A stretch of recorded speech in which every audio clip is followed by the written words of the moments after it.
drum set. Beautiful instrument. The drums are the vehicle for which you get to express yourself. And the drummer is using probably the most physical instrument. You're using all parts of your body, your mind, you're using your heart, your soul, your sweat. It's quiet, it's loud. But the drum set, it's just a fantastic way to express yourself as a person, as an artist, as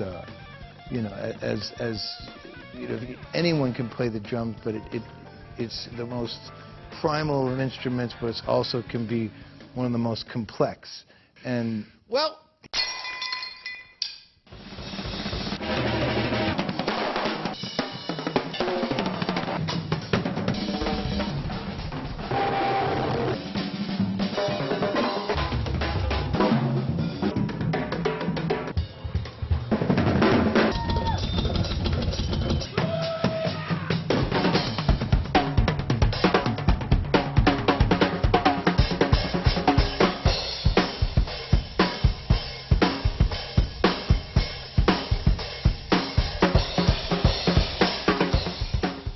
we're going to talk about the drum set, the components of the drum set, drum vocabulary, how to set it up, and when you get to that point, when it's all together and it looks like this, you get to have some fun.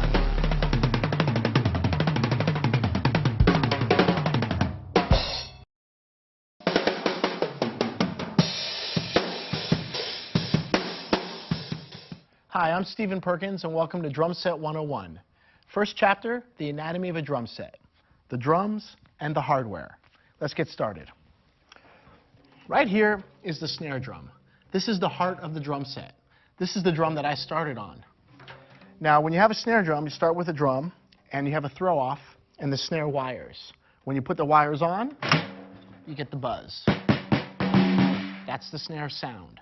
And you take the wires off, it's more of a tom-tom or a timbali. Snare drum. Next is the bass drum. The bass drum is the sound that gives you a nice low subsonic knock. This is a tom mount. And what are toms? These are toms. They're called rack toms or tom-toms. And the final drum is on the floor, called a floor tom. And this will be mounted with legs. And you'll have that sitting here. So you have your snare, two toms, and a floor.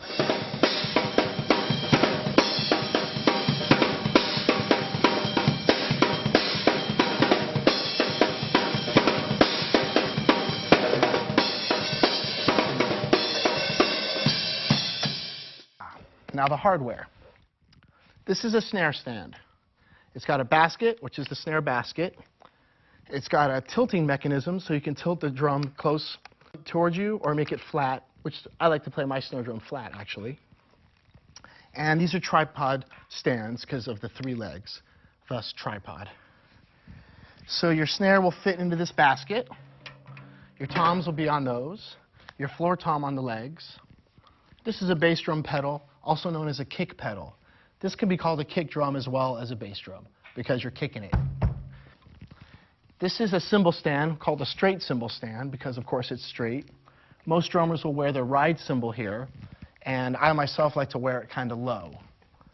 This is a boom cymbal stand, B-O-O-M, because it has a boom to it.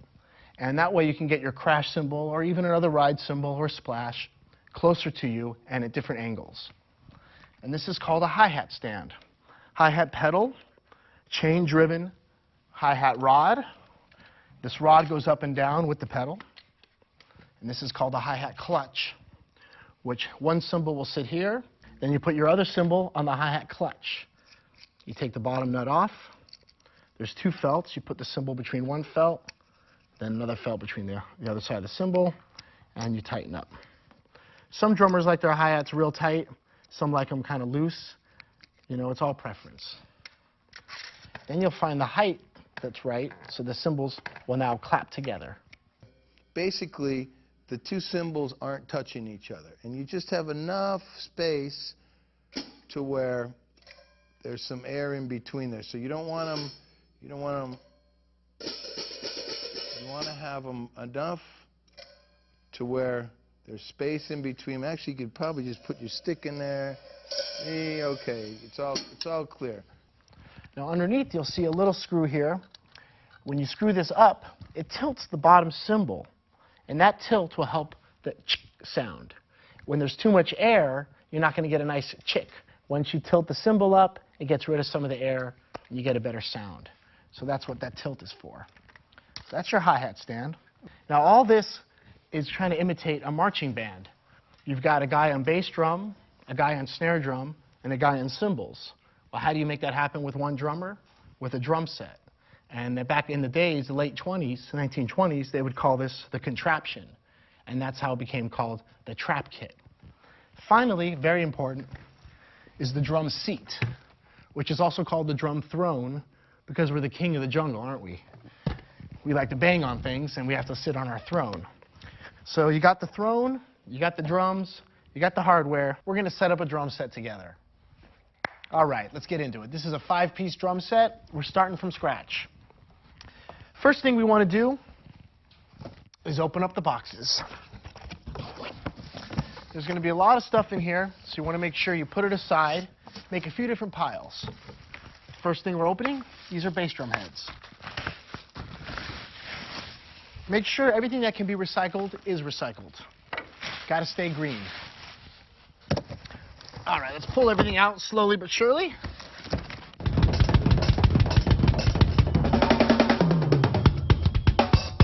All right, first things first. These are the spurs. So when you realize where the spurs are, they're going to be in front of your drum. That means your resonant head will be going right here. Just so you know, the resonant head is the head with the artwork. Sometimes black, sometimes not. You'll fit this head onto your edge. You want to make sure the logo is exactly straight on top of the bass drum.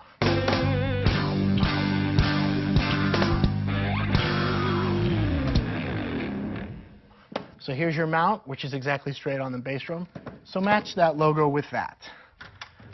Unless you want to have it crooked, but there's no reason to. All right, so you got that matched. Grab one of the hoops. You'll notice that one side is very flat and one side has got a kind of a bend to it, the very flat side down. And let's get into our claw hooks and tension rods. Extra long for the bass drum. Inside is also a drum key. For each tension rod, there is a little washer. So you put the washer on the end of the tension rod. You take your little claw hook, you put it into place, which is right, going to be directly in front of your lug. Make sure the head's on straight before you start tightening. Now, once you get this through, you kind of want to do kind of just a simple hand tightening. We'll get to the key in a minute, but you get all the hooks on and go for a simple hand tightening just to get it into place. Now, when I put my tension rods on, I like to go across the drum instead of just in a circle, kind of like you tighten a car tire, you go across.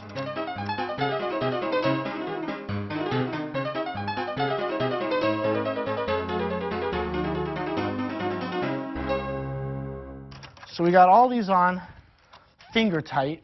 Let's just go a little tighter to keep them in place before we flip on the other one.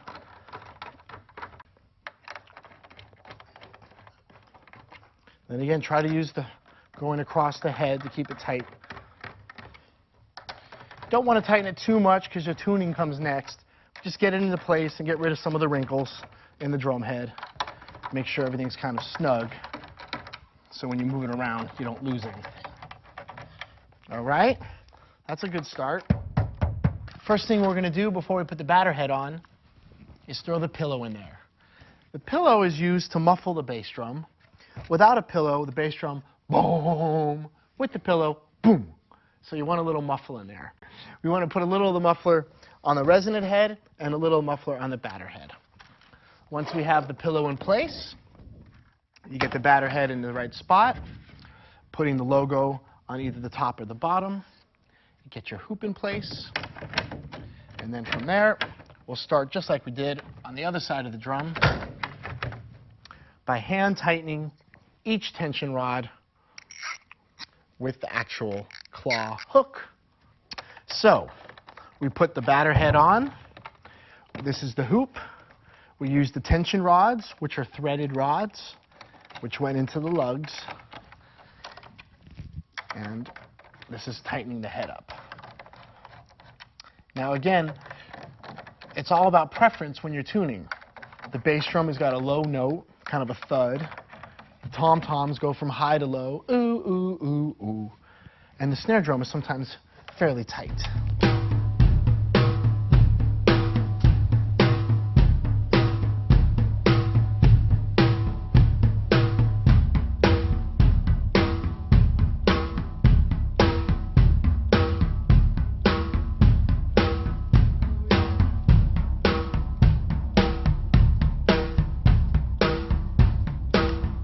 Bass drum spurs. Now the spurs will fold back when you're ready for storage or putting the drums away, and then they fold forward when you're ready to play the drum, and they stop the drum from moving because you're actually hitting the bass drum with your foot over and over. The drum wants to move forward. That's what stops it.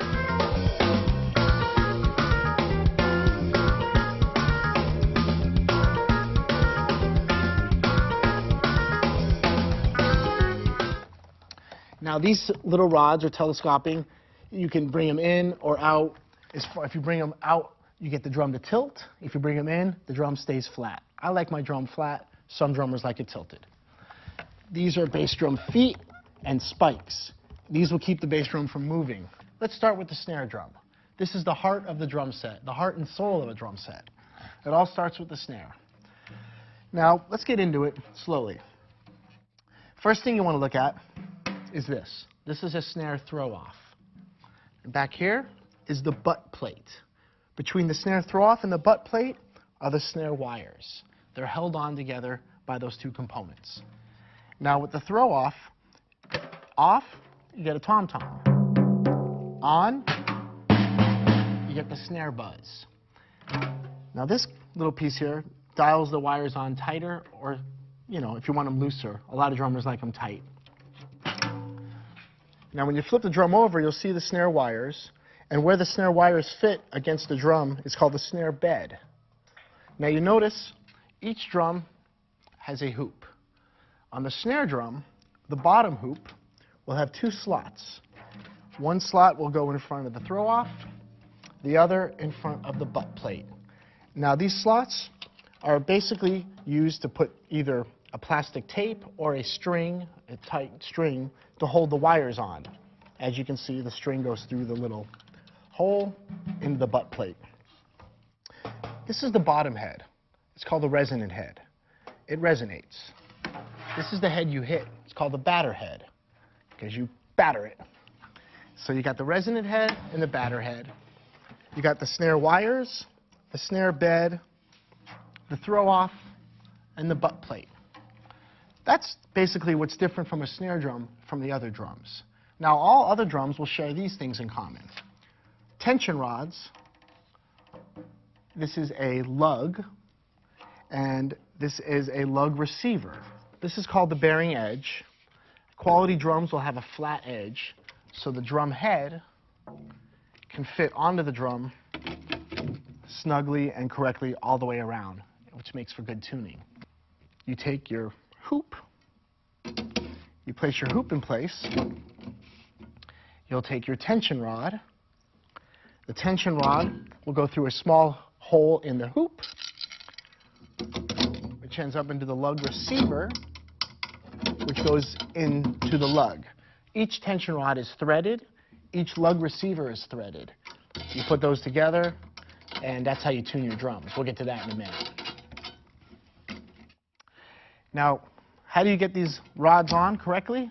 With a drum key, which has got a square tip, and same with the tops of your rods. Now make sure you have a bunch of drum keys.